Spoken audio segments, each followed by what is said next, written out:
Reality Transurfing, Volumen 1, Capítulo 6.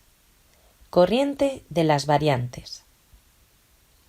¿De dónde salen nuestros pensamientos, la intuición, las predicciones, los descubrimientos y también las obras de arte? ¿Será verdad que es precisamente la mente humana la que los crea e inventa? La corriente de las variantes es un regalo de lujo para la mente, pero el hombre no se da cuenta de ello. ¿Y qué son los agüeros? ¿Y por qué funcionan? Cuando sigues la corriente, el mundo sale a tu encuentro. Campo de la información. El espacio de las variantes representa un campo de la información o la matriz energética, el patrón de qué y cómo tiene que ser. Cuando la energía sintonizada con un sector determinado de la matriz ilumina el patrón, éste se realiza en su forma material. Aquí surge la pregunta: ¿es posible utilizar esta información mientras se conserve en forma no realizada? Es decir, ¿podemos asomarnos al futuro? Se puede decir que todos lo hacemos diariamente. La conciencia es incapaz de leer la información desde el espacio de las variantes. En cambio, el subconsciente se conecta directamente con el campo de la información. Precisamente de ahí proceden nuestros presentimientos, intuición, predicciones, descubrimientos y obras de arte. La información llega a la conciencia bien desde el mundo exterior, como interpretación de datos externos, bien desde el subconsciente, a nivel de la intuición. Los datos grabados en el campo son, por así decirlo, la verdad pura. En otras palabras, es una información objetiva, libre de cualquier interpretación. Al pasar por los filtros de la mente, la verdad se convierte en una interpretación, es decir, en un conocimiento. Todos los seres vivos perciben la verdad a través de su interpretación. Una gallina ve y percibe el mundo de una manera totalmente diferente a como lo hace una persona. Incluso distintas personas ven y comprenden las mismas cosas de diferente modo. Por ende, el conocimiento es una forma de la verdad en cierto grado desfigurada. En el campo de la información, los datos están organizados en una difícil estructura energética.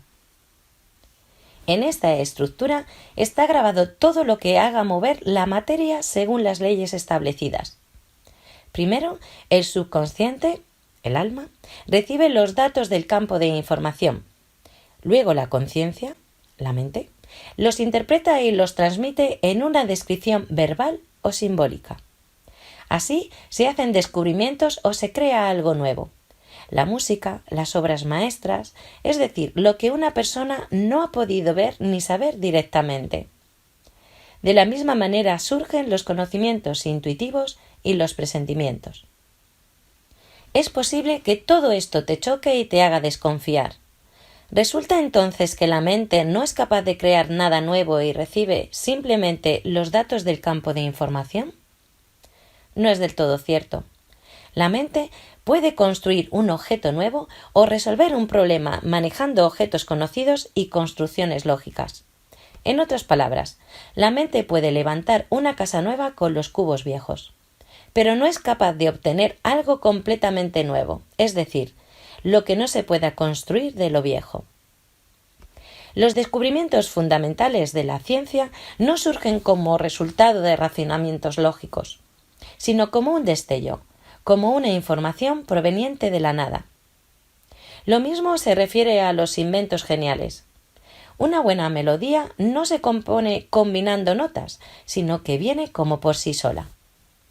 Las obras maestras no se crean como resultado del dominio de la técnica profesional, sino que nacen por inspiración. Un cuadro hecho con una técnica de dibujo impecable no necesariamente será una obra maestra. Lo que lo convierte en una obra maestra es algo que esté fuera de los márgenes de una ejecución técnica.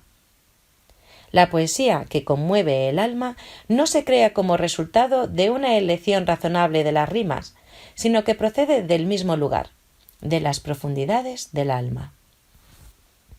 Toda la creatividad basada en la inspiración e iluminación no tiene nada que ver con la mente. Solo luego la mente convierte los productos de creación en sus atributos. Por ejemplo, la mente puede hacer una copia perfecta de una obra maestra, pero no es capaz de crear una nueva. La mente analiza los datos obtenidos del campo de información por el subconsciente y los materializa en una interpretación simbólica, bajo la forma de cuadros, melodías, versos, fórmulas, esquemas, etc. De momento, no se nos da la capacidad de saber de qué modo el subconsciente obtiene acceso al campo de información. Solo podemos ser testigos de cómo se manifiesta este acceso. Un ejemplo de eso es la clarividencia, en otras palabras, la capacidad de percibir eventos que bien tuvieron lugar en el pasado, bien no sucedieron todavía, bien ocurrieron fuera del campo visual del clarividente. Al no comprender el mecanismo de esos fenómenos, los declaramos como paranormales. Los péndulos de la ciencia fundamental, por no reconocer su impotencia ante los hechos, no los toman en serio. Sin embargo, esos fenómenos no dejan de ser hechos reales solo porque no seamos capaces de explicarlos, y no los podemos descartar porque sí. Hay personas que son capaces de ver los acontecimientos en el campo de la información tan claramente como si todo sucediera delante de sus ojos en el mundo material. Ese tipo de personas es capaz de sintonizarse exactamente con los sectores realizados en el espacio de las variantes. Por ejemplo, para sintonizarse con un sector de la persona desaparecida, el clarividente tiene que ver la foto de esa persona o tocar varias veces las pertenencias del desaparecido. A veces, hasta la policía recurre a los servicios de esos médium. No todos pueden ver con claridad, por ende surgen errores. Hay dos razones para esos errores. La primera está relacionada con que el médium se sintoniza con un sector que nunca fue y nunca será realizado. Los diferentes sectores, según la distancia relativa que guarden entre sí, pueden diferir mucho o casi nada en cuanto a escenarios y decorados. La segunda razón está en la interpretación de los datos. Por ejemplo, los antiguos médiums y profetas, al observar los escenarios insólitos del futuro, los interpretaban a su manera según el nivel de sus conocimientos. Por ende, las predicciones pueden a menudo ser inexactas. Tú eliges si creer o no en todo esto. No olvides que el transurfing es solo un modelo que permite utilizar las leyes del universo en interés propio y no se dedica a describir la estructura del mundo. El transurfing tampoco es un monumento de granito con la inscripción «Precisamente aquí está la madre del cordero». La verdad, como ya sabes, siempre está por aquí cerca. La idea de que el ser humano sea capaz de sintetizar todo lo nuevo con ayuda de su mente también es solo una suposición. Además de ser cómodo, estamos acostumbrados a ese modelo. Aún debo advertirte que ese esquema de la vida al que estamos acostumbrados es tan improbable como el modelo del transurfing. En principio, para nosotros no tiene mucha importancia cómo sucede todo. El hecho es que los datos del espacio de las variantes llegan a nosotros de una manera inexplicable y se revelan como insinuaciones, visiones, iluminaciones, señales, y nosotros debemos comprender, en la medida de lo posible, el significado de esos datos. Conocimientos de ninguna parte.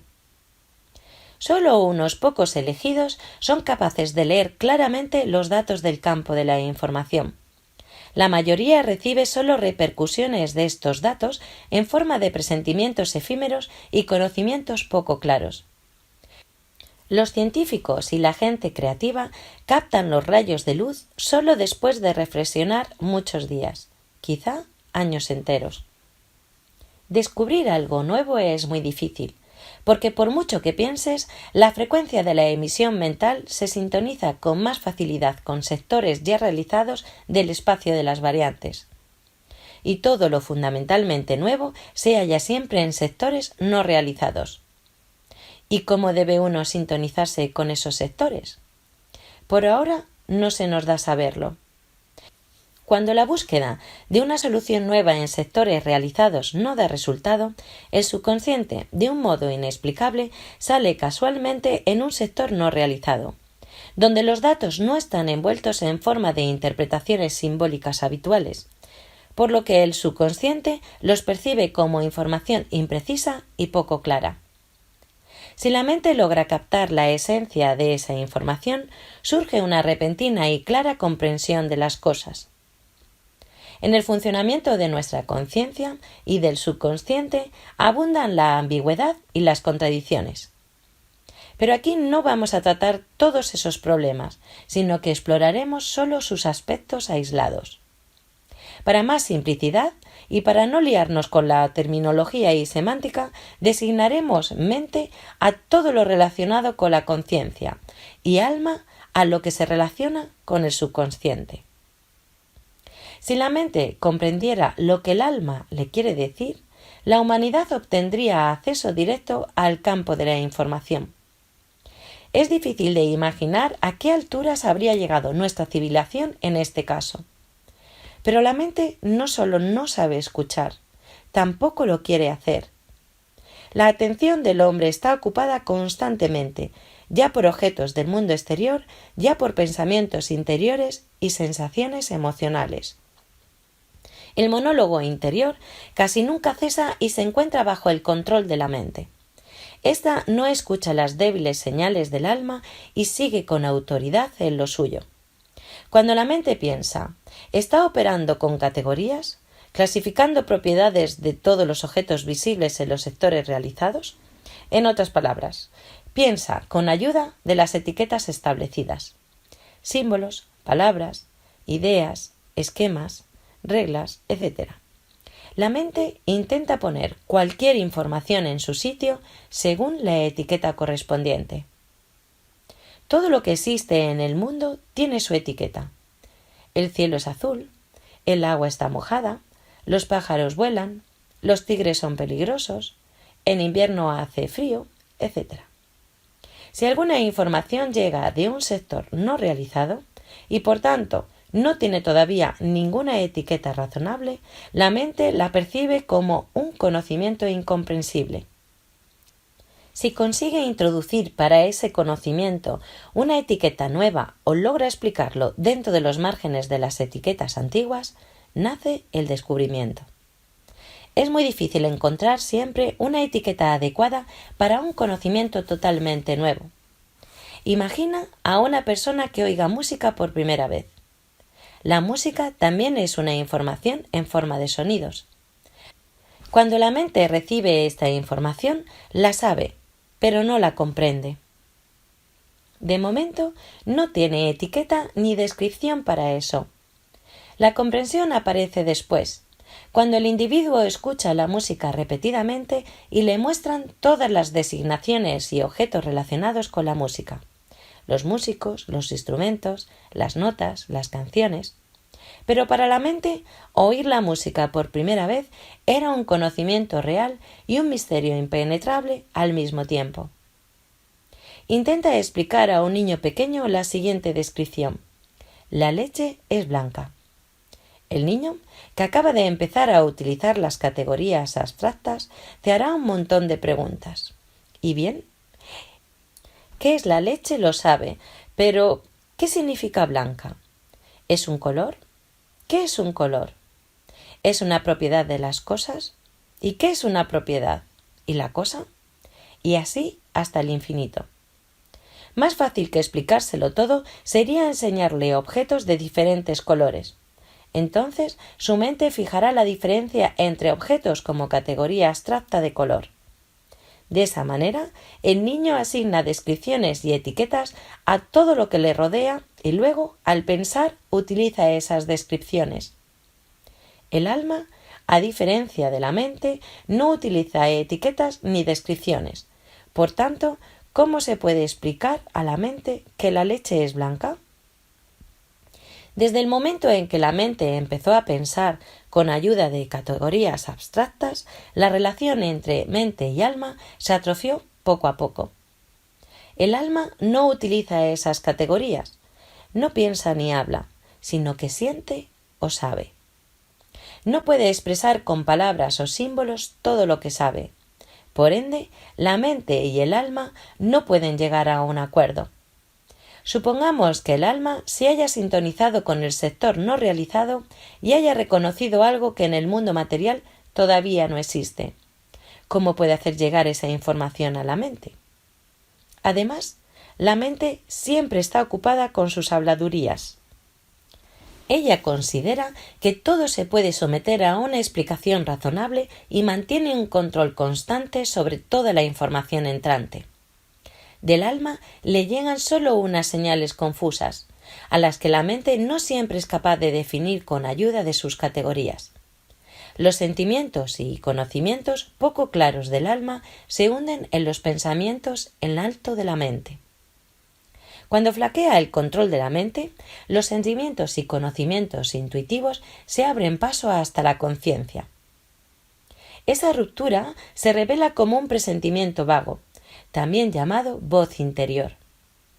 La mente se ha distraído y en ese momento has podido percibir los sentimientos y conocimientos del alma.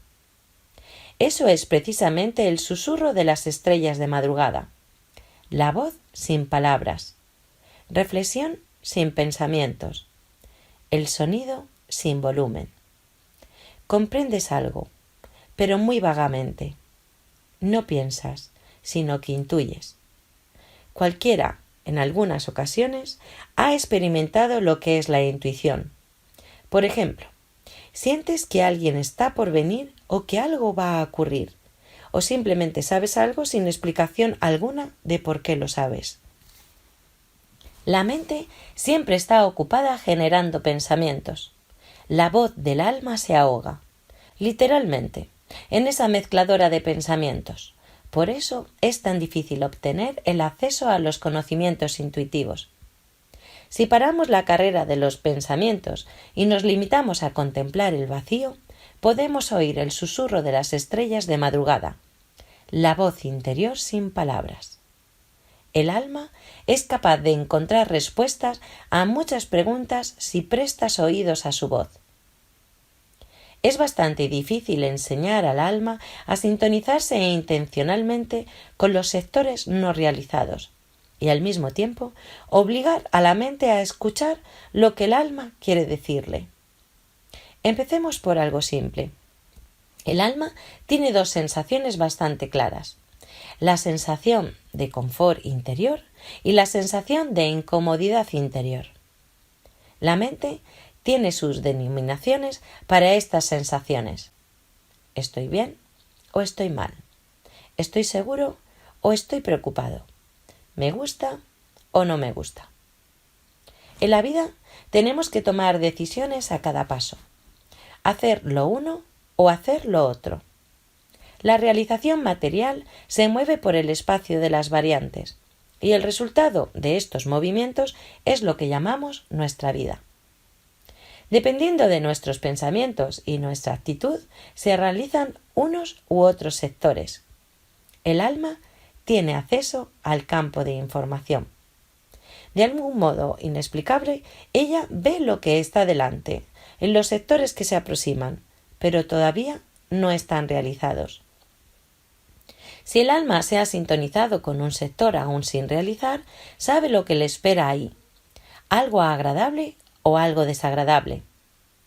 La mente percibe estos sentimientos del alma como vagas sensaciones de confort o incomodidad interiores. El alma sabe muy a menudo lo que le espera e intenta anunciarlo a la mente con la voz débil.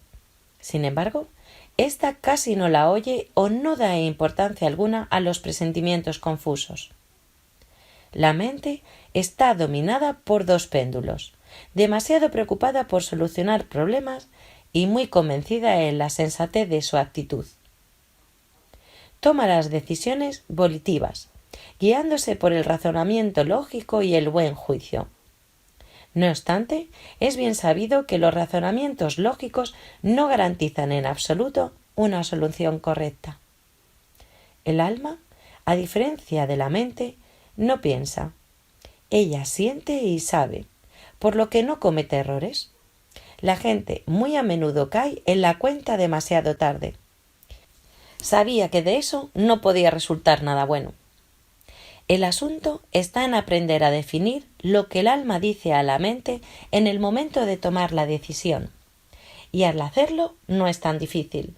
Solo necesitas ordenar a tu celador que vigile el estado en que se encuentra el alma. Supongamos que estamos tomando una decisión.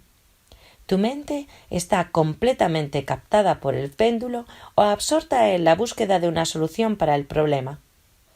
Para poder escuchar en este momento el susurro de las estrellas de madrugada, será suficiente con recordar que debes prestar atención al estado de tu alma. Resulta ser tan trivial que ni siquiera es interesante, pero es así. El problema está solo en prestar atención a tus sentimientos. La gente tiende a confiar más en los argumentos razonables que en sus sentimientos. Por ende, la gente ha perdido la costumbre de prestar atención al estado de su comodidad interior. Supongamos que en la mente proyectas una de las variantes de solución de tu problema. En este momento, tu mente no se guía por los sentimientos, sino por razonamientos sensatos, y no está dispuesta en absoluto a asimilar cualquier sentimiento. Si lograste recordar, presta atención a cómo te sientes.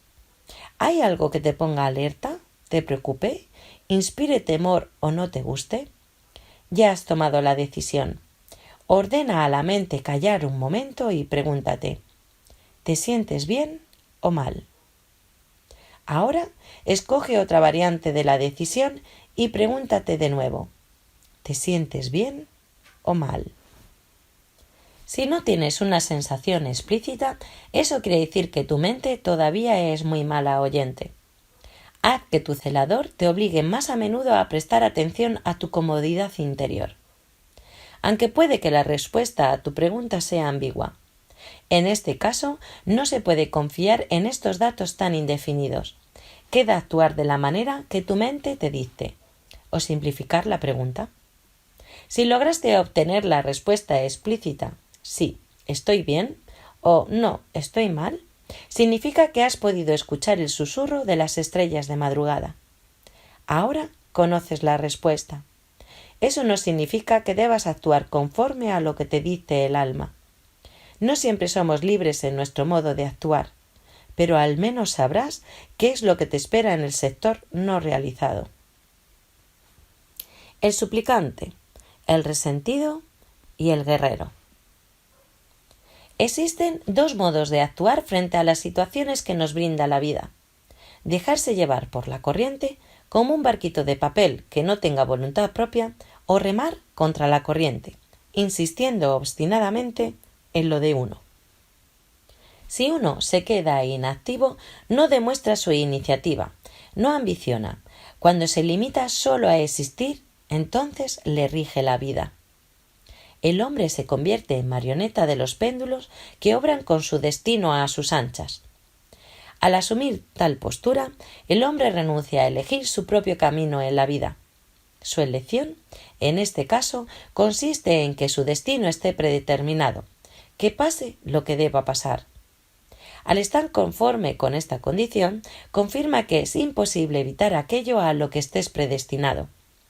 Y tiene toda la razón, puesto que para él, en el espacio, existe también esa variante.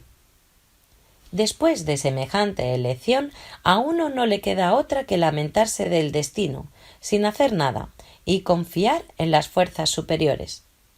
Al poner su vida a disposición de manos ajenas, el hombre tiene dos caminos para moverse por la vida. Desplazándose por el primer camino, puede resignarse y mendigar para su vida, dirigiendo sus súplicas a los péndulos o a las supuestas fuerzas superiores. Los péndulos obligan al suplicante a trabajar, y éste se rompe el espinazo toda la vida para ganar una módica subsistencia. El suplicante apela ingenuamente a las fuerzas superiores, pero a éstas nada les importa. El suplicante declina toda responsabilidad por su destino, diciendo que todo es voluntad de Dios. Y si es así, solo hay que pedirlo bien, y como Dios es misericordioso, te lo dará. montañas y valles, ríos y mares. Oh cielo, oh tierra, me inclino ante vuestro poder. Me colman la fe y la veneración. Yo creo que me ayudaréis a comprar mi periódico matutino. ¿Qué te parece? ¿Demasiado exagerado? Nada de eso, porque para las poderosas fuerzas superiores un periódico matutino o un castillo da lo mismo. Todo le es posible. Eres tú, entonces, quien había pedido mal. Bueno, pues sigue pidiendo. Existe un chiste ruso que dice así. Un tipo, tumbado en el sofá, reza: Dios, ayúdame a ser rico. Si es que tú lo puedes todo, tengo fe en tu poder, confío en tu misericordia. Y Dios le contesta con enojo: Tío, al menos cómprate un billete de lotería. Así es, una postura muy cómoda.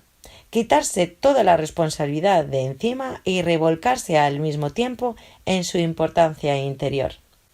¿En qué se revela aquí la importancia? El hombre se ha creído una figura tan importante que considera que Dios, con todo su poder y misericordia, debe preocuparse por su bienestar. Demasiado ha recibido ya el hombre de Dios, la libertad de elegir, pero aquel, por su infantilismo, no quiere aceptar el regalo y está siempre descontento. El infantilismo encuentra su justificación en la multitud de obstáculos que hay en el camino hacia el objetivo. Siempre hay algo que molesta al hombre, pero a fin de cuentas lo que le molesta es lo que él mismo creó, los potenciales excesivos surgidos al dar demasiada importancia a las cosas, las fuerzas equiponderantes y los péndulos, que aparecen como consecuencia de potenciales. Todo resulta como en aquel juego infantil ruso de los años 70-80, que consistía en evitar ser captado por el lobo gris. En este ejemplo, el lobo representa los obstáculos en el camino de uno hacia su objetivo. ¡Gansos, gansos! ¡Ga, ga, ga! ¿Tenéis hambre? Sí, sí, sí. Venga, volad aquí. No podemos. El lobo gris está cerca de la montaña y no nos deja ir a casa. Si a uno no le conviene el papel del suplicante, puede elegir el segundo camino: aceptar el papel de resentido, es decir, expresar su disgusto y exigir lo que supuestamente le corresponde. El resentido, con sus pretensiones, perjudica más todavía su destino. Como ejemplo, pongamos otra alegoría. Un hombre visita una galería de arte donde no le gusta lo expuesto y se considera con pleno derecho a expresar su disgusto. Empieza a patear, a amenazar, a exigir, incluso a romperlo todo a su alrededor. Por supuesto, seguido a eso, viene el castigo. El hombre se ofende aún más y sigue indignándose activamente. Pero ¿cómo es posible? Si es que ellos deberían haber echado los hígados para satisfacerme. Y no se le pasa por la cabeza que es solo un huésped en este mundo. Desde el punto de vista del transurfing, ambos caminos son absurdos. Por tanto, el transurfing te ofrece un camino totalmente nuevo. No pidas, tampoco exijas, simplemente ve y coge. ¿Y qué hay de nuevo aquí? De esa manera, precisamente, actúa el hombre que haya hecho otra elección. Mi destino está en mis manos. Él empieza a luchar por su lugar bajo el sol. Al asumir la posición severa, el hombre libra una guerra contra los péndulos, se implica en la competición, se abre paso a codazos. Resumiendo, toda su vida es una lucha incesante por la existencia. El hombre ha elegido la lucha, y esa variante también existe en el espacio de las variantes. Ya sabemos que tanto la resignación como el descontento nos implican en la dependencia de los péndulos. Recuerda lo que habíamos dicho en los capítulos anteriores sobre los potenciales de importancia y comprenderás todo con más claridad. El suplicante crea el potencial de su culpa y se entrega voluntariamente a las manos de los manipuladores. El que pide supone de antemano que está obligado a pedir y esperar. Tal vez le darán. El resentido crea el potencial de descontento. vuelve contra sí las fuerzas equiponderantes y arruina activamente su destino. La posición del guerrero que haya elegido la lucha es más productiva, pero su vida es muy difícil y requiere grandes esfuerzos. Por mucho que el hombre resista, solo se envuelve más en la telaraña. Le parece que está luchando por su destino, pero en realidad solo consume su energía en vano. A veces el hombre alcanza la victoria. ¿Pero a qué precio?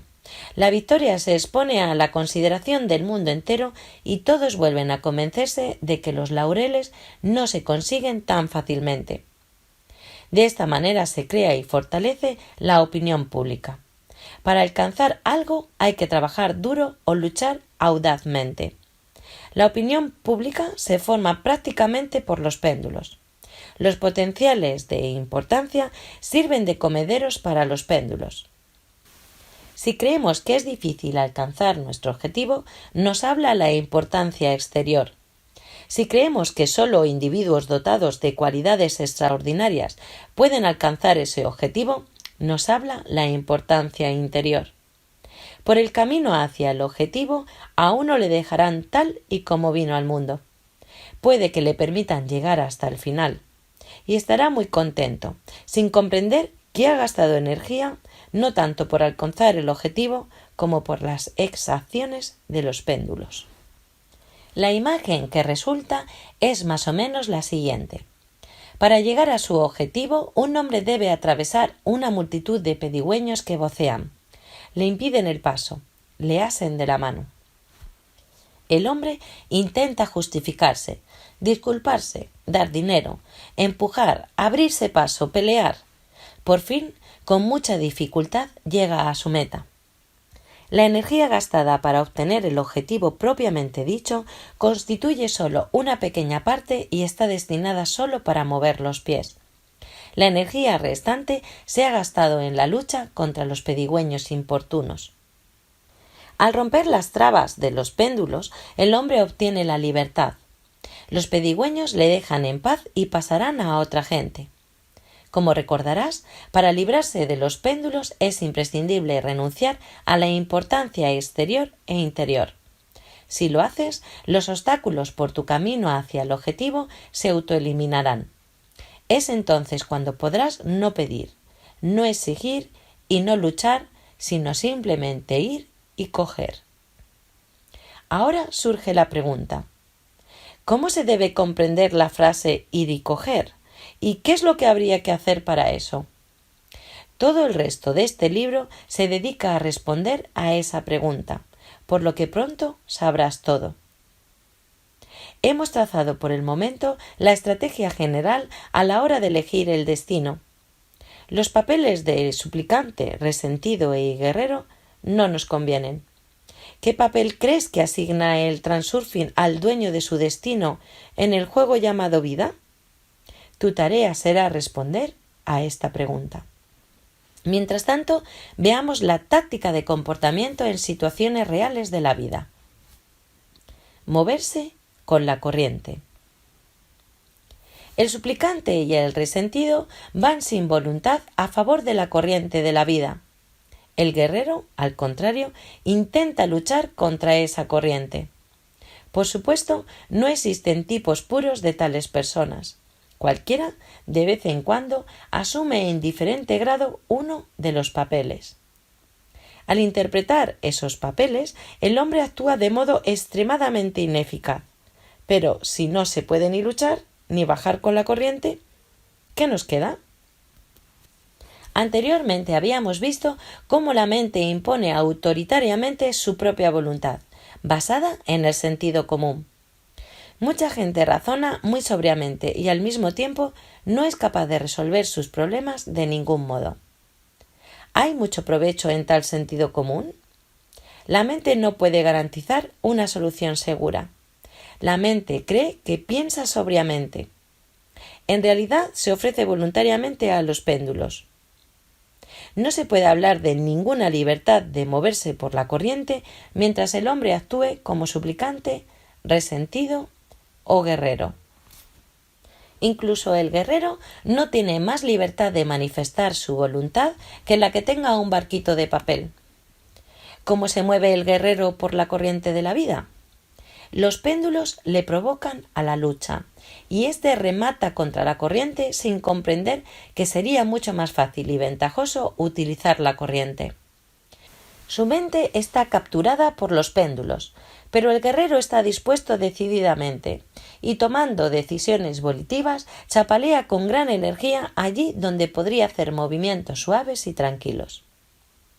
Ahora, imagínate que no te resistes a la corriente ni provocas torbellinos innecesarios, pero tampoco te mueves sin voluntad, como si fueras un barquito de papel. Te mueves intencionadamente a favor de la corriente.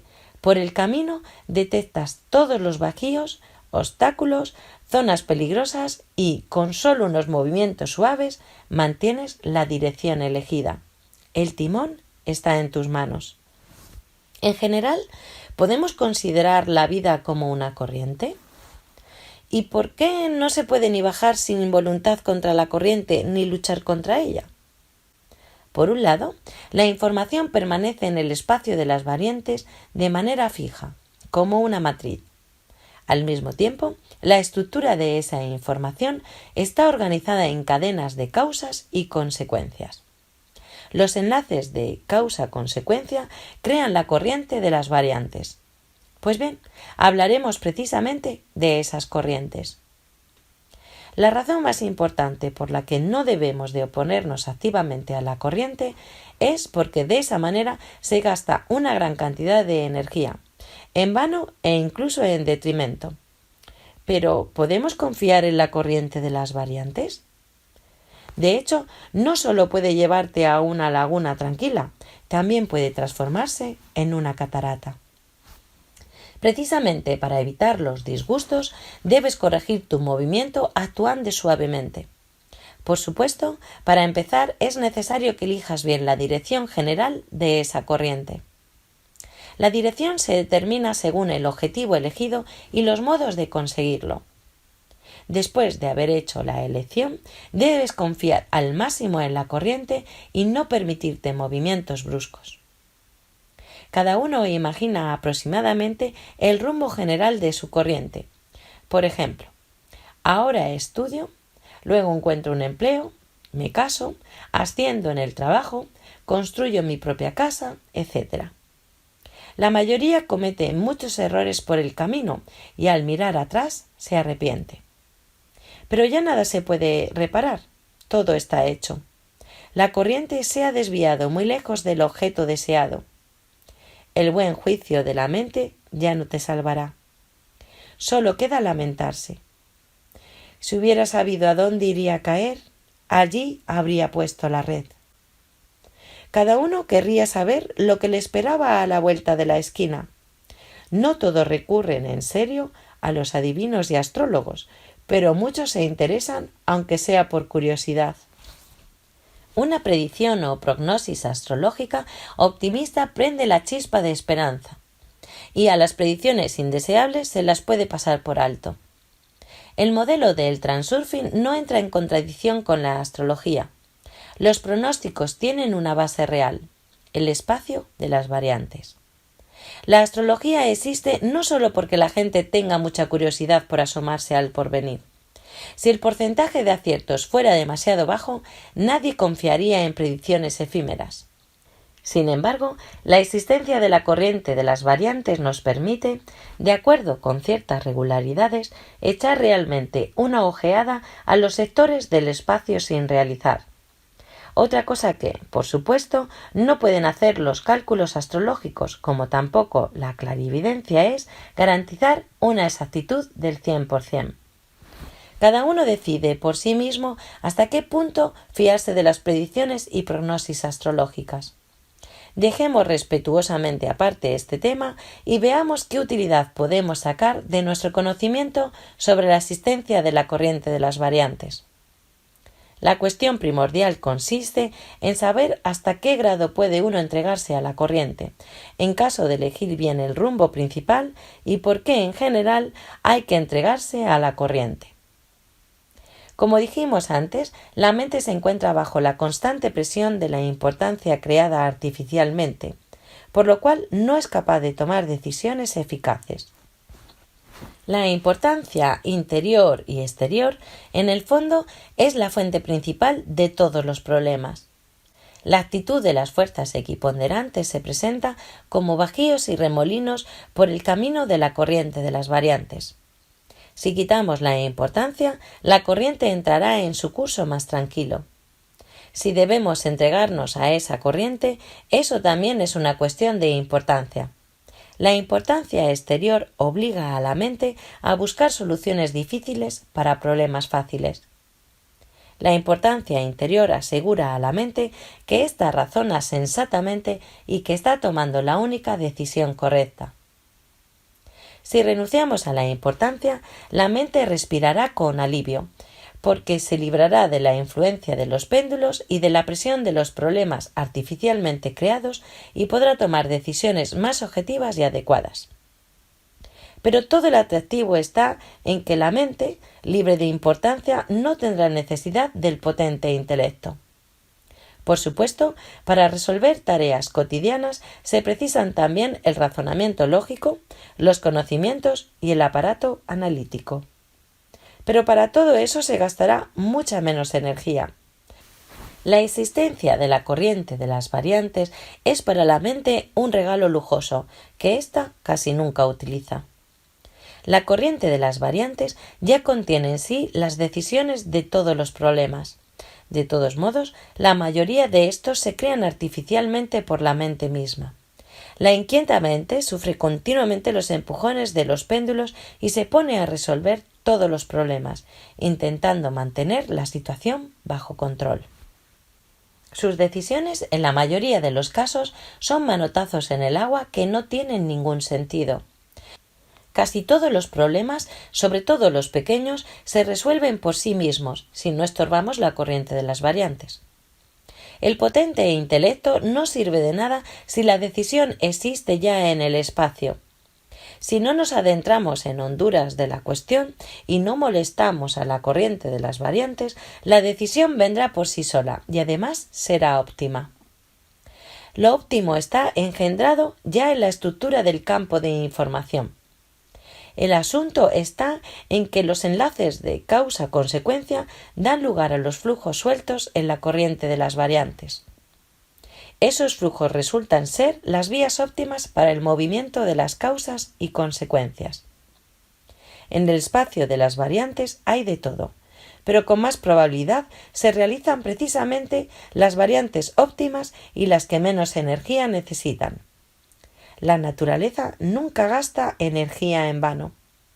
Caminamos con los pies, no con las orejas.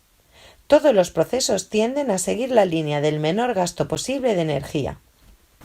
Por ende, las corrientes de las variantes están organizadas por el camino de la menor resistencia. Precisamente en estos caminos se hallan las decisiones óptimas. La mente, capturada por los péndulos, actúa en interés de ellos y se descarrila constantemente de los flujos. En otras palabras, la mente se adentra demasiado en el berenjenal, es decir, siempre busca soluciones difíciles para problemas fáciles. Todos esos razonamientos pueden parecerte excesivamente abstractos. Si aplicas en la práctica todo lo que estamos hablando, podrás convencerte por tu cuenta de cuán real es la existencia de los flujos. Es un verdadero regalo de lujo para la mente. En cada problema está cifrada la clave de su solución. La primera clave es moverse por el camino de menor resistencia. La gente, como regla general, busca soluciones difíciles porque considera los problemas como obstáculos y los obstáculos, como es sabido, hay que superarlos con mucho esfuerzo. Debes cultivar la costumbre de escoger la solución más sencilla para cada problema que surja. Todos tenemos que aprender algo nuevo, o bien hacer algo que ya conocemos y a lo que estamos acostumbrados. La cuestión es cómo hacer tanto uno como lo otro de la manera más eficaz. La respuesta es tan simple que resulta difícil creer en su eficacia. Según el principio del movimiento a favor de la corriente, es necesario procurar hacerlo todo de la manera más fácil y simple que sea posible. Las variantes más óptimas de cualquier acción están organizadas en flujos. Los flujos están compuestos por cadenas de relaciones óptimas de causa-consecuencia. Cuando tomas la decisión de dar el siguiente paso en tu acción, estás eligiendo el siguiente eslabón de la cadena. Solo debes determinar cuál de esos eslabones pertenece a la corriente. ¿Qué hace uno en estos casos? Pues tomar la decisión lógica que sea la más correcta, desde el punto de vista del sentido común y la experiencia diaria. La mente toma una decisión volitiva. Se considera capaz de calcularlo y explicarlo todo. Sin embargo, no es así, y tú mismo puedes confirmarlo. ¿Cuántas veces te has dado cuenta de que podrías haberlo hecho de otra manera, pero ya era demasiado tarde? El asunto no está en la distracción o en la insuficiente agudeza mental. No siempre la mente puede elegir una variante óptima, porque sus construcciones lógicas no siempre coinciden con las cadenas de causa-consecuencia de la corriente. Por mucho que te esfuerces, rara vez consigues elegir la actitud óptima solo con ayuda de conclusiones lógicas. La mente, como norma general, está bajo la presión del estrés, preocupaciones, depresiones o una actividad elevada. En otras palabras, los péndulos siempre tiran de la mente. Por tanto, ésta siempre actúa de forma tenaz e incita al ataque frontal contra el mundo exterior. Para elegir el siguiente eslabón de la cadena, solo tienes que librarte de los hilos de los péndulos y seguir simplemente la corriente. Es decir, tienes que mantener el equilibrio y no crear los potenciales excesivos. Para no crear potenciales excesivos, es preciso vigilar siempre el nivel de importancia. Cuando entres en estado de equilibrio con el mundo circundante, simplemente sigue la corriente. Tú mismo verás una multitud de señales que te guiarán. Deja ir la situación. Sé observador imparcial, no participante. Ni esclavo ni tampoco amo, simplemente un ejecutor. Ordena a tu celador que te llame la atención cada vez que tu mente intente tomar una decisión razonable y volitiva. Alquílate en calidad de ejecutor, pero observa tu propio trabajo desde fuera. Todo es mucho más simple de lo que parece. Déjate llevar por esta sencillez. Es la mente la que te lleva hacia la catarata, no la corriente de las variantes. Por ejemplo, necesitas comprar algo, pero no sabes dónde lo puedes encontrar. La mente te sugiere la variante más razonable, pero más difícil. En tu búsqueda recorres media ciudad y al final encuentras lo que necesitabas al lado de tu casa. Si la importancia de la tarea hubiera sido más baja, la mente no habría buscado la solución difícil. Otro ejemplo. Tienes una lista entera de quehaceres. ¿Cuáles elegirás en primer lugar y cuáles luego? No hay que pensar. Si el orden no es lo más importante, haz las cosas simplemente en el orden en que se dejen hacer. Muévete junto con la corriente. Desata tu mente de la influencia de los péndulos.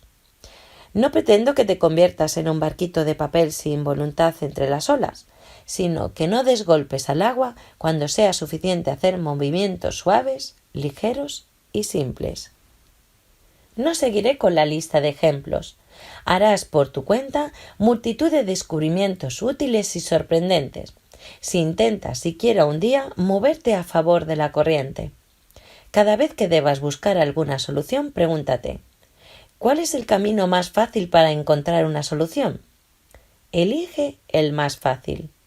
Cada vez que algo o alguien te distraiga o intente desviarte del camino, no te apresures a oponerte activamente o eludirlo. Intenta alquilarte y observa lo que seguirá. Cada vez que debas hacer algo, pregúntate: ¿cuál es la manera más fácil de hacerlo? Permite que el asunto se haga de la manera más fácil. Cada vez que te ofrezcan algo o intenten demostrarte su punto de vista, no te apresures a negarlo o discutir. Puede que tu mente no entienda el provecho que pueda sacar de eso y tampoco vea alternativas. Activa al celador. Primero observa y solo después actúa. Al bajar a la sala de espectáculos, no te apresures a establecer el control y permite que el juego se desarrolle, en la medida de lo posible, por sí solo. No tienes que dar manotazos en el agua. No impidas a tu vida ir a favor de la corriente y verás cuánto más fácil se vuelve todo. Señales de guía. Pero, ¿cómo distinguir el bajío o la cascada que se aproxima de un giro normal en la corriente? Es posible orientarse en el mundo circundante con ayuda de señales completamente tangibles. El mundo nos las da constantemente. El tipo de señales más conocido y difundido son los agüeros. Existen malos y buenos agüeros. Si has visto un arco iris, es un buen agüero. Si un gato negro ha cruzado tu camino, espera alguna desgracia. Así estamos acostumbrados a creer. Los agüeros, adoptados por todos, iban formándose como resultado de observaciones reiteradas y comparaciones. Si el porcentaje de agüeros que coinciden con lo que predicen es lo suficientemente alto, se establece una regularidad que pasa a disposición de la opinión pública. Porque la gente se cuenta constantemente los fenómenos raros. Sin embargo, los augurios no se cumplen siempre, ni mucho menos. ¿Por qué sucede así? ¿Qué puede pasar si a uno se le olvidó cualquier cosa y tiene que volver? Él piensa, volver es una mala señal, según una superstición rusa. Puede que el hombre de por sí no crea los agüeros, pero a pesar de todo, el estereotipo público estable le hace sombra en su subconsciente. En sus pensamientos empieza a esperar cualquier disgusto. No, piensa el hombre, no voy a volver. Pero eso tampoco le sirve, pues la corriente, tranquila hasta ahora, está perturbada y el hombre, en cierto grado, ha perdido ya el equilibrio. La espera de una desgracia hace sus correcciones en los parámetros de la emisión mental, y el hombre se traslada a las líneas de la vida correspondientes a esos parámetros, donde obtiene lo que quiso evitar. Él mismo ha admitido esta posibilidad en su guión. Por esa razón, precisamente se aumenta la probabilidad de que se cumpla el presagio. Como ves, un agüero convencional por sí solo no puede servir como ley, ni siquiera como una regularidad. ¿Por qué un gato negro precisamente es un mal presagio para todos? ¿O a qué viene que un gato negro pueda influir de alguna manera en nuestra vida? La influencia no la ejerce el agüero de por sí, sino tu actitud hacia todo tipo de presagios. Si eres supersticioso, los agüeros participarán en la formación de los acontecimientos de tu vida. Si no los crees, pero tienes ciertas dudas, la influencia de los agüeros se aflojará, aunque permanecerá. Si no crees y tampoco les prestas atención, los agüeros no influirán en tu vida de ningún modo. Todo es muy simple. Obtienes lo que admites en el guión de tu vida. El que considera los agüeros como un prejuicio no tiene ningún indicio de su realización en la capa de su mundo. Los agüeros funcionan en las capas de mundos ajenos, porque esas personas encuentran para sí confirmaciones de los presagios, y nuestro incrédulo no. Si los agüeros por sí solos no influyen en los acontecimientos de la vida, ¿a qué señales de guía se refiere? El gato negro no puede ejercer influencia, pero puede servir de señal que alerte sobre un acontecimiento que tendrá lugar por el camino en la corriente de las variantes. La cuestión solo es, ¿qué tipo de señales consideraremos como de guía? Pues si nos proponemos como objetivo observarlo todo, podemos encontrar un sinfín de señales en todo lo que suceda. Pero ¿cómo interpretarlas? No vamos a ocuparnos de la interpretación. Es una labor ingrata, demasiado inseguro y confuso. Lo único que podemos hacer es tomar la señal en consideración, activar la vigilancia del celador y ser más cuidadosos. Las señales de guía son aquellas que indican un posible giro en la corriente de las variantes. En otras palabras, la señal indica la aproximación de un acontecimiento que trae consigo un cambio bastante significativo en la corriente de la vida mesurada. Si esperas cualquier viraje, Por muy insignificante que sea, te puede aparecer una señal que lo advierta. Si se acerca a un viraje inesperado, también puede parecer una señal característica. ¿Qué significa característico? El caso es que cuando la corriente de las variantes hace un viraje, te trasladas a otra línea de la vida. Recordemos que esa línea, en cuanto a calidad de vida, será más o menos homogénea. El flujo en la corriente de las variantes puede traspasar diferentes líneas de la vida, las cuales se distinguen entre sí por sus parámetros. Los cambios pueden ser muy insignificantes, sin embargo, la diferencia se percibe. Esta diferencia en calidad es precisamente lo que notas, consciente o inconscientemente.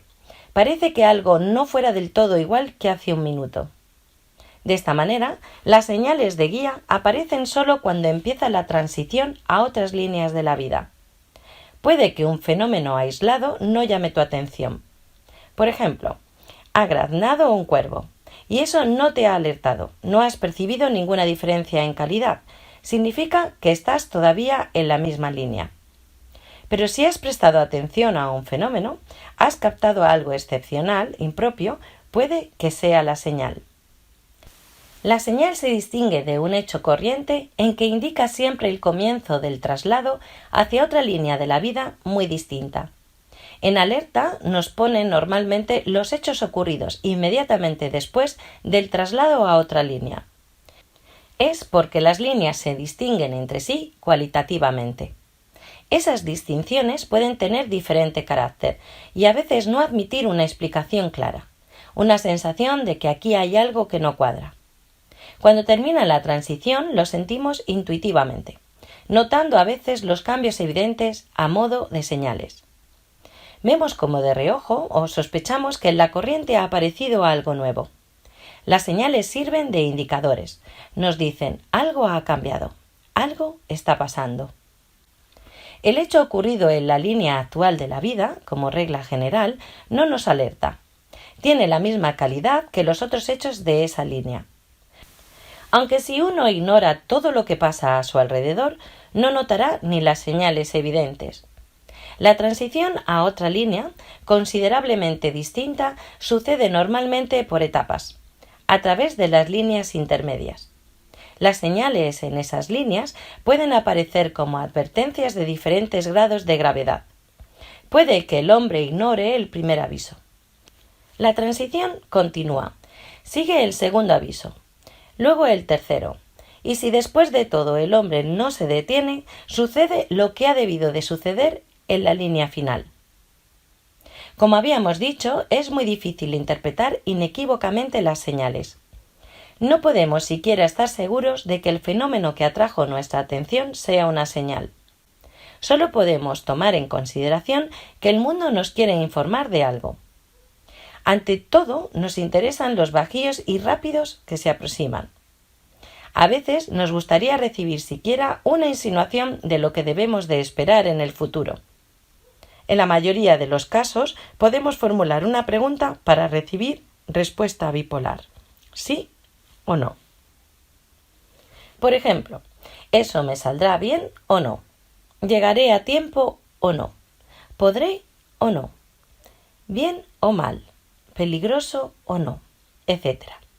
Cualquier interpretación de la señal debe ser reducida a una sola pregunta, a la que podemos contestar con un simple positivo o negativo.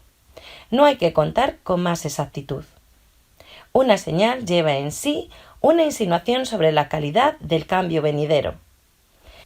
Si la señal se asocia con sensaciones desagradables, inspira temores, desconfianza, asombros desagradables, preocupaciones, incomodidad, significa que está señalando un cambio negativo. Si las sensaciones son confusas, no tiene sentido interpretar la señal, pues la interpretación no será segura. En cualquier caso, no tienes que preocuparte mucho y dar demasiada importancia a la señal. Sin embargo, ya que le has prestado atención, tampoco hay que menospreciarla. Quizá te avise de que debas tener más cuidado. Ya deberías de cambiar tu comportamiento y a detenerte a tiempo. Ya elegir otra dirección para tu actividad. Las señales pueden asumir las formas más diversas. Solo tienes que distinguir su valor, negativo o positivo. Por ejemplo, tengo prisa, pero me obstaculiza el camino una anciana con un bastón y no hay manera de adelantarla. ¿Qué puede significar esta señal? Lo más probable es que llegaré tarde. Otro ejemplo. Mi autobús, que normalmente va muy despacio, hoy, por una razón desconocida, corre como un poseso. Por lo visto, en algo había rebasado los límites y ahora debo poner más cuidado. Otro ejemplo más. Un asunto no se deja vencer. Aparecen cada vez obstáculos fastidiosos. Lo propuesto avanza a regañadientes. ¿Puede que haya elegido un camino sin salida, a donde no debiera dirigirme en absoluto? El mayor mérito de las señales es que son capaces de arrancarte de soñar despierto y darte a entender que tal vez actúas en interés de un péndulo destructivo en prejuicio tuyo. Muy a menudo el hombre comete errores fatales al estar hechizado por un péndulo y luego comprende que actuaba sin darse cuenta de su comportamiento, que había perdido la vigilancia. En tales casos será útil interpretar como advertencia hasta las señales más inofensivas. Sería muy conveniente andar precavido siempre y mantener la consciente y sobria forma de ver las cosas. Lo importante es que la precaución no se convierta en preocupación y recelo. Hay que cuidarse sin preocuparse. Al alquilarse, actuar de manera impecable. Por muy extraño que suene, las señales de guía más claras y exactas son frases que la gente deja escapar como por casualidad, espontáneamente, sin previa deliberación. Si alguien intenta imponerte su opinión conscientemente, puedes pasarla por alto. Pero si te hayan lanzado una frase recomendación espontánea de cómo habría que obrar, cómo actuar, tómala muy en serio. Las frases espontáneas son aquellas que se pronuncian sin pensarlo en absoluto. Acuérdate que ocurre cuando respondes a una réplica prácticamente enseguida, sin pensarlo. Parece que la respuesta existiera ya en alguna parte en el fondo de tu conciencia y se desprende de tus labios, evitando el aparato analítico de tu mente. De la misma manera, se lanzan frases distraídas cuando la mente está adormecida u ocupándose de otro asunto. Cuando la mente está adormilada, habla el alma. Precisamente ella es la que se conecta directamente al campo de información. Por ejemplo, alguien te ha lanzado impensadamente. Coge la bufanda, te vas a resfriar. Lo más probable es que, si no le haces caso, te arrepentirás luego. Otro ejemplo. Te preocupa un problema y alguien te lanza al paso una recomendación que para ti tiene poco significado.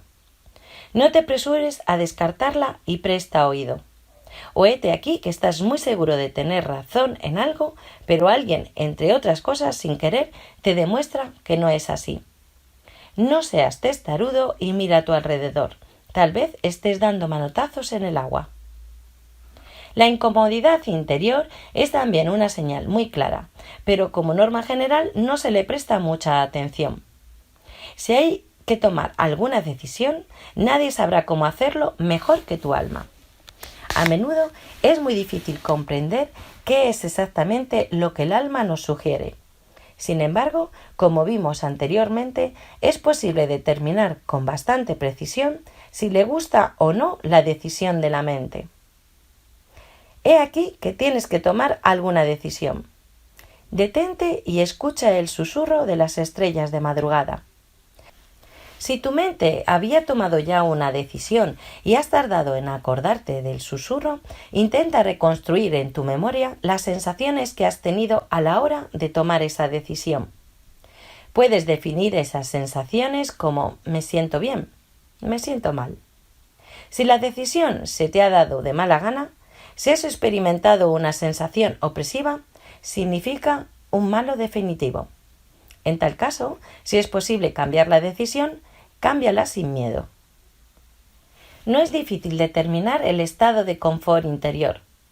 Lo difícil es recordar que tienes que prestar oído a tus sensaciones, pues la mente es muy autoritaria y no está dispuesta a escuchar a nadie, salvo a sí misma. El alto estrépito del sentido común ahoga no solo el susurro de tu alma. La mente intenta siempre, de cualquier manera, argumentar y demostrar su razón. He aquí que estás ante una elección, sí o no. El alma intenta replicar tímidamente no. La mente se da cuenta que el alma le dice que no, pero finge no oír y argumenta convincentemente su sí, basándose en sus razonamientos sensatos.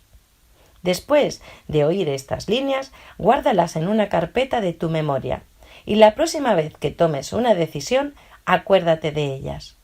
Te convencerás de que todo sucede exactamente del modo que acabamos de ver. Te propongo que memorices bien un algoritmo muy simple y seguro para determinar el no del alma. Si para decir sí tienes que convencerte y exhortarte, significa que tu alma dice que no. Recuerda, cuando tu alma dice sí, no tienes necesidad de estar convenciéndote. Más adelante aún volveremos a este algoritmo. Es imprescindible que observes siempre qué señales te está dando el mundo circundante. Pero tampoco hay que intentar ver señales en todo. Allí hay pájaros que vuelan en lo alto. ¿Por qué será? Pues porque no tienen miedo a las alturas, por eso vuelan tan alto. Las señales solo hay que tenerlas en cuenta y recordar que cualquiera puede ser la señal de guía. En cuanto te olvides de eso, los péndulos te meterán inmediatamente en su puño y puedes convertirte en una víctima de las circunstancias. Sobre todo y con más escrúpulos, debes comprobar aquellos de tus deseos y actitudes que son capaces de cambiar radicalmente tu destino. Si tu deseo te causa cierta incomodidad interior y tienes posibilidad de renunciar a él, renuncia. Este deseo lo produce la mente, no el alma. Los deseos de la mente son impuestos siempre por los péndulos. Lo mismo en cuanto se refiere al modo de actuar. Si ignoras la incomodidad interior, en la mayoría de los casos puede que no suceda nada grave, pero habrá veces que te arrepentirás amargamente de haber ignorado las señales del alma. Por eso es mejor renunciar, en la medida de lo posible, a los deseos y actitudes que te causen incomodidad, dudas, temores y sentimiento de culpabilidad. Eso te facilitará mucho la vida y te quitará de encima un montón de problemas. No obstante, aquí existe un no. Si se ha formado un nudo de problemas como resultado de una actitud errónea, en tal situación no siempre es oportuno renunciar. En algunos casos tendrás que hacer cosas incómodas, como por ejemplo no decir la verdad o ir al trabajo que odias. Sin embargo, cuando el nudo se deshace, puedes utilizar sin miedo el método de renuncia a los deseos y actitudes incómodos. Pues bien, eso es todo lo que se puede decir acerca de las señales de guía en lo que se refiere al modelo del transurfing. Solo tú puedes notar e interpretar tus señales. No hay necesidad de enseñarte cómo se hace. Lo comprenderás todo tú mismo, si prestas atención a ti y al mundo que te rodea.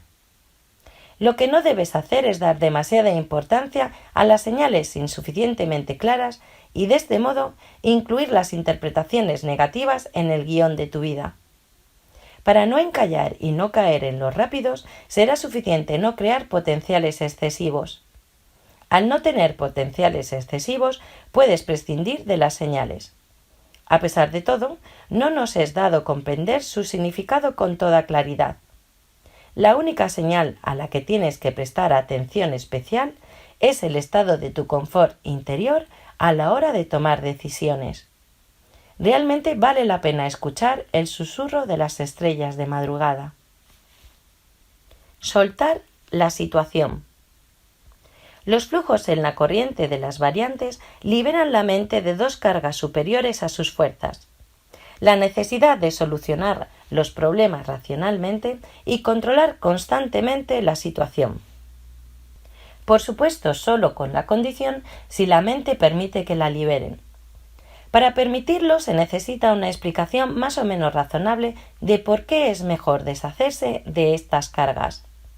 Como has podido notar, este libro tiene mucho de irracional, de una información que no concuerda con la posición del sentido común.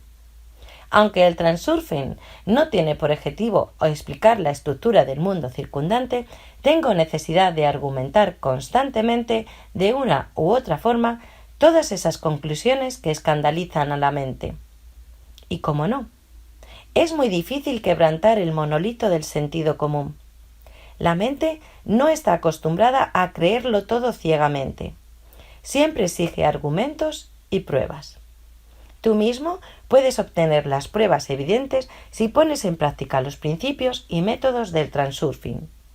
Por mi parte, solo puedo exponer ciertos argumentos para tranquilizar a la mente incrédula. De lo contrario, no solo te negarías a comprobar esos principios, ni siquiera seguirías escuchando. Y eso que es solo un comienzo. Aún te esperan muchos descubrimientos asombrosos. Las dos cargas de la mente, mencionadas anteriormente, le fueron impuestas desde la infancia. Desde siempre nos inculcaban: piensa con tu cabeza, ¿te das cuenta de lo que haces? Explícame tu conducta. Haz los deberes. Solo si estudias y aprendes a utilizar la mente, puedes lograr algo en la vida. Cabeza de chorlito, ¿vas a estudiar o no? Los educadores de todo tipo y las circunstancias han modelado la mente como un soldado dispuesto en cualquier momento a dar respuesta a una pregunta, valorar una situación, tomar una decisión, mantener el control de lo que está ocurriendo. La mente está entrenada para actuar razonablemente desde el punto de vista del sentido común. Pero no pienses que me entusiasmé tanto que me he pasado de la rosca y rechazo todo el sentido común por completo. Al contrario, el sentido común es un juego de reglas mínimas imprescindibles sobre cómo debe comportarse uno para sobrevivir en el mundo. Y el error de la mente está en que se atiene a este código de reglas demasiado literal y demasiado estrictamente. La obsesión con el sentido común no permite a la mente mirar alrededor y ver lo que no concuerda con esas reglas. Y en este mundo hay mucho que contradice el sentido común. Nos lo confirma la incapacidad de la mente para explicarlo todo y protegernos de los problemas y disgustos. Existe una salida muy simple de esta situación: confiar en los flujos de la corriente de las variantes. La aplicación de esta lógica es también muy simple. En los flujos se halla precisamente lo que busca la mente: la conveniencia. Como sabes, los flujos corren por el camino de menor resistencia. La mente intenta pensar razonable y lógicamente basándose en la relación causa-conciencia. Pero su imperfección no le permite orientarse infaliblemente en el mundo circundante y encontrar las únicas decisiones correctas. La naturaleza, en cambio, es en esencia perfecta. Por lo tanto, en los flujos de la corriente de las variantes hay más conveniencia y lógica que en cualquier razonamiento sensato. Por mucho que la mente esté convencida de que piensa sanamente, se equivocará. Además, la mente cometerá errores en cualquier caso, pero lo hará mucho menos si modera su fervor y permite, en la medida de lo posible, que los problemas se resuelvan sin su participación activa. Y es exactamente lo que llamamos soltar la situación. En otras palabras, hay que aflojar el agarre, bajar el control, no molestar al flujo y dar más libertad al mundo circundante. Tú ya sabes que presionar el mundo no es solo inútil, también es perjudicial. Al no estar de acuerdo con el flujo, la mente crea potenciales excesivos. El transurfing te ofrece un camino totalmente distinto. En primer lugar, nosotros mismos creamos obstáculos aumentando los potenciales excesivos. Si bajamos la importancia, los obstáculos se eliminarán por sí solos. En segundo lugar, si el obstáculo no cede, no debes luchar contra él, simplemente déjalo a un lado. En eso te ayudarán las señales de guía. El mal de la mente está también en que te tiende a ver como obstáculos aquellos acontecimientos que no quepan en su guión. Por lo común, la mente lo calcula y lo planifica todo con anticipación, y si luego sucede algo inesperado, empieza a luchar activamente contra eso para ajustar los acontecimientos a su guión. Como resultado, la situación empeora aún más. Por supuesto, la mente no es capaz de planificarlo todo de forma ideal. Pues bien, precisamente aquí debes dar más libertad al flujo. El flujo no está interesado en arruinar tu destino. Una vez más, eso no es conveniente. Es la mente, con sus acciones insensatas, la que arruina el destino. Lo conveniente, desde el punto de vista de la mente, es que todo vaya según el guión planificado. Todo lo que no concuerda, la mente lo interpreta como un problema indeseable. Y lo indeseado hay que resolverlo, cosa que la mente empieza a hacer con mucha diligencia creando problemas nuevos. De esta manera, la mente misma acumula un montón de obstáculos en su camino. Piénsalo. ¿Cuándo es feliz la gente? ¿Cuándo está satisfecha y contenta consigo misma? Cuando todo va según lo planeado. Cualquier desviación del guión se interpreta como fracaso. La importancia interior no deja que la mente acepte la posibilidad de una desviación. La mente piensa: pues yo he calculado y planificado todo con antelación. Sé mejor que nadie qué es bueno para mí y qué es malo. Soy prudente. Con frecuencia, la vida obsequia a la gente con regalos que ésta acepta de mala gana, porque no los tenía planeados. Yo quería otro juguete. La realidad es tal que rara vez obtenemos precisamente los juguetes planeados. Por ende, andamos todos sombríos y disgustados. Y ahora imagínate, cuánto más alegre sería la vida si la mente bajara su importancia y reconociera que las desviaciones tienen derecho a existir en el guión. Cualquiera, por sí mismo, puede regular el nivel de su felicidad. La mayoría de la gente sitúa demasiado alto el listón inferior de este nivel. Por ende, se consideran a sí mismos infelices. No predico que te conformes con lo que tienes. La dudosa fórmula ¿quieres ser feliz? Sé feliz para el transurfing no es adecuada. Tendrás tu juguete, pero de eso hablaremos más tarde. Ahora se trata de averiguar cómo evitar desgracias y disminuir la cantidad de problemas. Precisamente la negativa de la mente a permitir desviaciones en su guión le impide aprovechar las soluciones ya listas que se encuentran en el flujo de las variantes.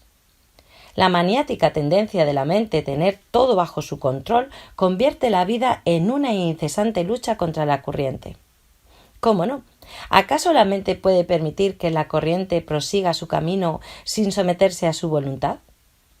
Aquí nos acercaremos al error más importante de la mente. La mente no trata de dirigir sus movimientos según la corriente, sino que intenta dirigir la corriente misma. Esa es una de las principales razones por las que aparecen problemas y desgracias de todo tipo. El flujo conveniente, al moverse por la vía de la menor resistencia, no puede crear problemas u obstáculos. Los crea la mente torpe. Activa al celador y observa, aunque sea durante un solo día, cómo la mente intenta dirigir la corriente. Te ofrecen algo, lo rechazas. Intentan decirte algo, no le prestas nada de atención. Alguien expresa su punto de vista, discutes con él. Alguien hace algo a su manera, intentas ponerle en el camino de la verdad. Te ofrecen una solución, tú la contradices. Esperas algo, pero recibes algo totalmente diferente, por lo que expresas tu disgusto. Alguien te molesta, te pones furioso. Algo va en contra de tu guión y te lanzas en ataque frontal para dirigir la corriente al lecho necesario. Puede que para ti en particular todo ocurra de un modo distinto.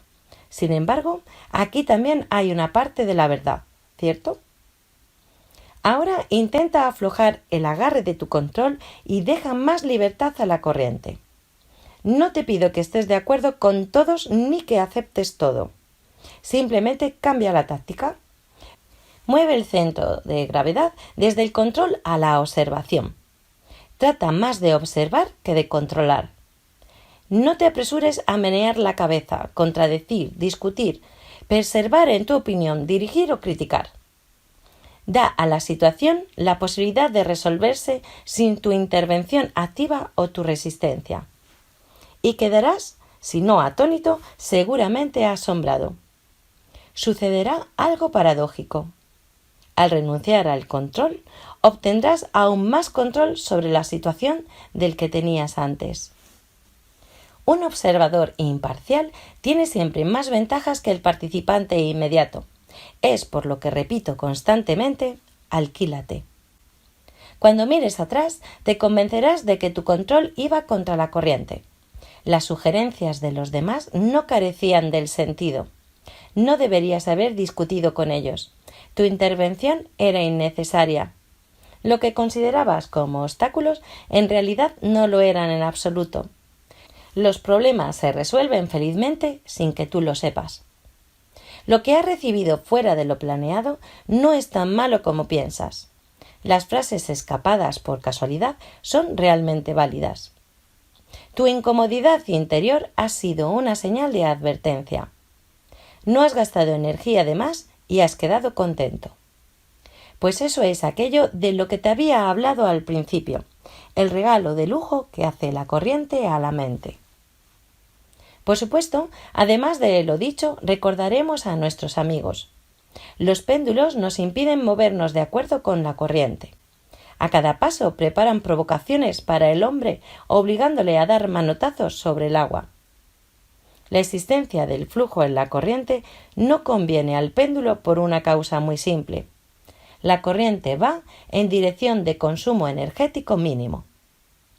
La energía que gasta uno al luchar contra la corriente crea potenciales excesivos y alimenta los péndulos. El único control al que se debe prestar atención es el control sobre el nivel de importancia exterior e interior. Recuerda que precisamente es la importancia la que impide a la mente soltar la situación. En muchos casos es mucho más eficaz y útil soltar la situación en vez de seguir insistiendo en lo propio. El esfuerzo por autoafirmarse crea desde la infancia la costumbre de probar la propia importancia.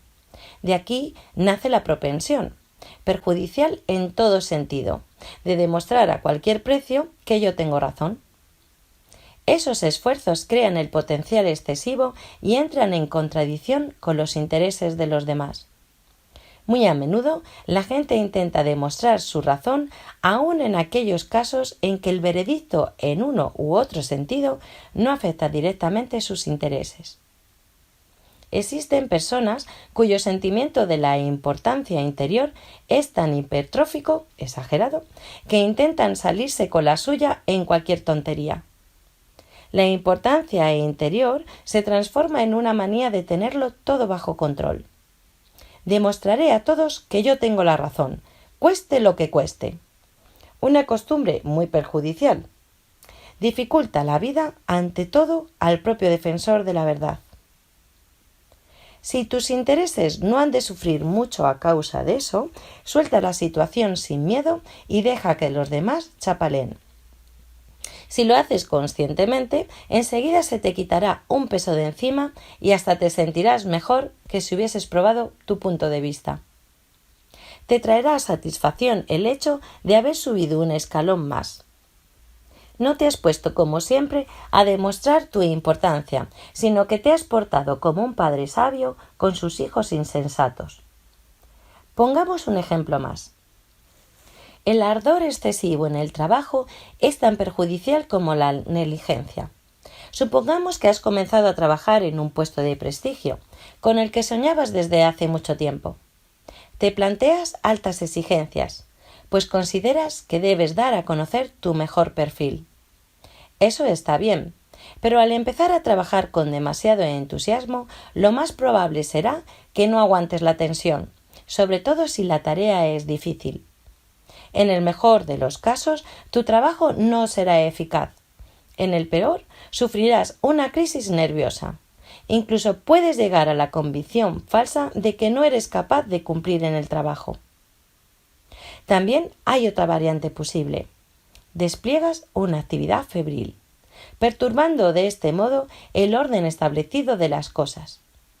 Te parece que es mucho lo que se puede perfeccionar en el trabajo y estás absolutamente seguro de actuar correctamente. Sin embargo, Si tus innovaciones destruyen la vida habitual de los empleados, no esperes nada bueno. Es un caso en que la iniciativa es punible. Te han puesto en la corriente lenta, pero tranquila y equilibrada, y tú chapaleas con todas tus fuerzas, intentando nadar más rápido. ¿Entonces qué? ¿Resulta que uno no puede decir una palabra en contra y no vale la pena destacarse entre los demás? Bueno, tampoco es para tanto. Hay que enfocar la cuestión desde el punto de vista práctico. Puedes enfadarte y criticar solo aquello que te moleste directamente y solo si tu crítica puede mejorar algo. Nunca critiques lo que ya ha pasado, o sea, lo que es imposible de cambiar. Por lo demás, no es necesario aplicar literalmente las reglas de movimiento a favor de la corriente, estando de acuerdo con todo y con todos, sino solo mover el centro de gravedad desde el control de la observación. Observa más y no te apresures a controlar. El sentido de la medida vendrá solo. Por eso no te preocupes.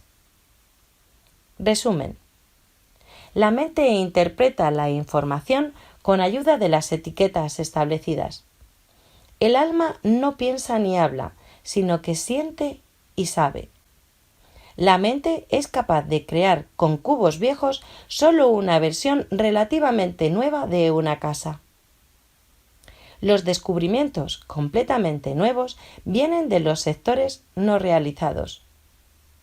El alma sirve de mediador entre una información completamente nueva y la mente. El alma percibe la información no realizada bajo la forma de conocimientos sin interpretaciones. Si la mente logra interpretar la información del alma, nace el descubrimiento. La mente es capaz de determinar unívocamente el estado de confort interior. Acostúmbrate a prestar atención al confort interior. Al rechazar la importancia, obtienes la libertad de elegir tu propio destino. La libertad de elección permite vivir sin pedir, ni demandar ni luchar. Por el contrario, te permite ir y coger lo que te apetezca.